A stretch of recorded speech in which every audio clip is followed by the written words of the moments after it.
वालेकुम everyone, welcome in today's class. Okay, जो हम एजुकेशनल पॉलिसीज़ पढ़ रहे थे, हम एजुकेशन पॉलिसी 1972 का देखने जा रहे हैं।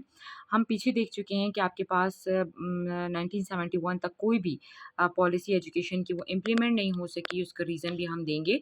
अब हम देखेंगे कि आपके पास 1972 का क्या था।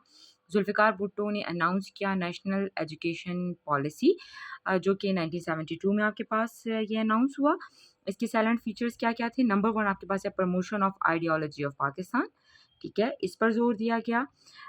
Universal education, then equality in education, then personality development and next आपके पास क्या है? Curriculum based socio economic needs of the society. कि आपके पास जो करिकुलम होगा वो उस तरह से डिज़ाइन किया जाएगा जो कि आपके पास सोसाइटी की जो है ना वो सोशियो इकोनॉमिक फीचर्स को वो हाईलाइट करेगा और उसको प्रमोट करेगा, ठीक है? फिर आपके पास क्या है? नेक्स्ट आपके पास क्या है? Integrated technical and science education. इसके ऊपर काम किया गया, मतलब सजेशन दी गई इनके ऊपर, ठीक है?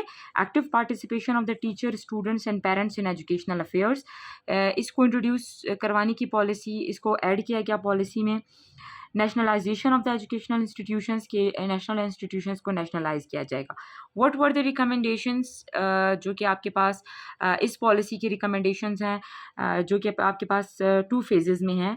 नंबर 1 फेज़ आपके पास क्या है? First phase October 1972 all public and private schools to provide free education up to grade 8। 8वीं क्लास तक जो है वो फ्री और कंपल्सरी एजुकेशन को कहा गया कि आपने फ्री एजुकेशन देनी है, जो है इस पॉलिसी में जो ये रिकमेंडेड था। सेकंड फेज़ में उन्होंने कहा कि इसको सेकंड फेज़ को स्टार्ट किया जाएगा 1974 से, free education extended up to grade 10। फिर ग्रेड 10 तक जो है ना ये क्लास 10 तक इसको एक्सटेंड किया गया, या जो है ना वो पॉलिसी का हिस्सा था कि एक्सटेंड किया जाएगा या हुआ होगा उस वक्त। Then announced free and universal education up to grade 10 for both girls and boys. Universal education के लिए ये पहली दफ़ा यहाँ पे टर्म यूज़ हुई है इन पॉलिसीज़ में, याद रखिएगा। 1972 में यूनिवर्सल एजुकेशन के ऊपर काम किया गया, ठीक है? यूनिवर्सल एजुकेशन में आपके पास एग्रोटेक आ जाता है, जिसमें टेक्नोलॉजी को और दुनिया में जो भी हो रहा है उसके हिसाब से जो है ना वो आप एजुकेट करते हैं जब ये अपनी पॉलिसी बनाते हैं। इम्प्लीमेंटेशन क्यों नहीं हो सकी इसकी? जो है ना वो ड्रॉबैक्स इसके क्या थे कि ये इसलिए अचीव नहीं हो सकी क्योंकि यूनिवर्सल बेसिक एजुकेशन को शिफ्ट हो गई थी, वो किसी एग्रो टेक्निकल स्टडीज़ में शिफ्ट हो गई थी, तो ये इम्प्लीमेंट नहीं हो सकी। Then let's come to the national education policy 1979।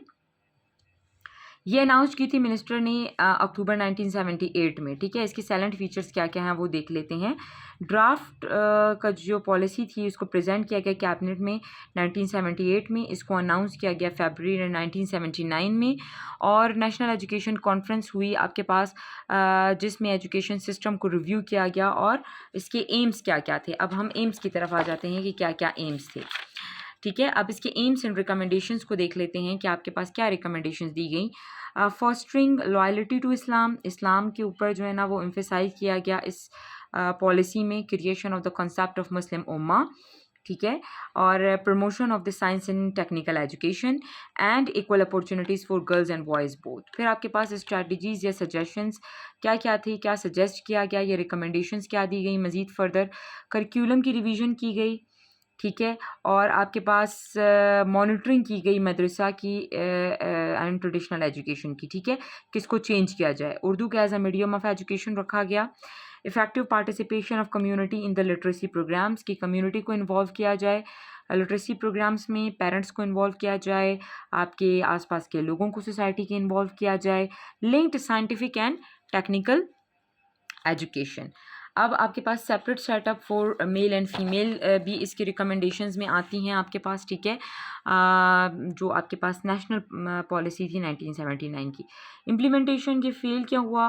क्योंकि आपके पास फाइनेंशियली हम जो है ना वो स्ट्रॉन्ग नहीं थे, रिसोर्सेज इतनी ज़्यादा नहीं थी, जिसकी वजह से जो है या प्लानिंग प्रॉपर नहीं थी, जिसकी वजह से ये नेशनल एजुकेशन पॉलिसी इम्प्लीमेंट नहीं हो सकी। Then national education policy 1992। अब नेशनल कॉन्फ्रेंस ये किया गया अप्रैल 1991 में, फेडरल एजुकेशन मिनिस्टर की चेयरमैनशिप में हुआ। In this conference scholars, writers, very first time, this is very important and अगर ये आपके पास इम्प्लीमेंट हो जाता भी बहुत चेंज आना था आपके एजुकेशन सिस्टम में। In this conference scholars, writers, newspaper editors, scientists, teachers and lawyers they gave their proposals in preparing this educational policy. कि मतलब एजुकेशन से रिलेटेड जितने भी आपके पास लोग थे या फील्ड्स में जितने लोग थे, करिकुलम की डेवलपमेंट में इन सब की सजेशंस को लिया गया, ठीक है। The policy framework was discussed by the education minister with the educational committees of the senate and national assembly. The policy was announced in December 1992. Now let's see what were the recommendations and why it was failed. Okay जी, let's see aims and goals. Let's come to the aims and goals. आपके पास क्या है कि promotion of Islamic values, इसके ऊपर काम किया गया. And range of journal and technical education at secondary level, ठीक है. Improvement in women education, demand oriented curriculum, ये बहुत इंपॉर्टेंट है. डिमांड ओरिएंटेड करिकुलम का मतलब है कि जो आपकी सोसाइटी की डिमांड है, जो बच्चे की नीड्स हैं, जो बच्चे को चाहिए कि उसने क्या लर्न करना है, आप उस तरह से अपने करिकुलम को डिज़ाइन करें. Expanded span of that graduation and the post graduation. Then use of AV aids, ठीक है, audio visual aids for promoting private sector to participate in enhancement of the literacy. अब इसकी इम्प्लीमेंटेशन क्यों नहीं हो सकी? Not implemented due to the change in the political scenario of the country. 1992 में आपके पास पॉलिटिकल सिनेरियो क्या हुआ था वो आप देख लीजिए कि आपके पास जो है ना स्विचिंग हो रही थी बार बार नवाज शरीफ गवर्नमेंट एंड बेनज़ीर भुट्टो की गवर्नमेंट का, और आपके पास जो है ना वो आपके पास आर्मी की जो आपके पास डिक्टेटरशिप थी, उससे आपके पास दोबारा डेमोक्रेसी की तरफ आना, फिर जनरल इलेक्शंस हो रहे थे, इसकी वजह से जो है वो आपके पास ये इम्प्लीमेंट नहीं हो सका. हम जो नेशनल एजुकेशन पॉलिसी 1998, 2010 और 2009 पढ़ेंगे वो बहुत इम्पॉर्टेंट है और उसमें आपके पास सबसे ज़्यादा काम हुआ है. और अभी जो है आपके पास जो बुक में इम्प्लीमेंटेड है दैट इज़ योर 2022 एंड 2023 का करिकुलम, इस पे बहुत काम हुआ है और बहुत सारी बुक्स इस बेस पर जो है वो बना दी गई हैं और यही इम्प्लीमेंट होने जा रहा है. एक आपके पास प्राइमरी लेवल पर हमारे अभी भी सिंगल नेशनल करिकुलम चल रहा है. आई होप कि उस पर काम किया जाएगा और उसको मज़ीद अच्छे से जो है ना वो आपके पास इम्प्लीमेंट किया जाएगा. अच्छा, करिकुलम भी आप लोगों को, बहुत सारे लोगों को करिकुलम के हवाले से भी इंफॉर्मेशन नहीं होगी, तो मैं आपके लिए एक वीडियो करिकुलम पे भी ज़रूर बनाऊंगी कि आपको पता चले क्या होता है करिकुलम, उसमें बेंच मार्क्स क्या होते हैं, कितने टाइप की करिकुलम होती है, करिकुलम क्यों ज़रूरी है, और करिकुलम है अगर तो वो हमने स्कूल्स में कभी देखा क्यों नहीं या हमें दिखाया क्यों नहीं गया और इस तरह से हम टीचिंग क्यों नहीं करते. See you in the next video. Like this video, share it and like it.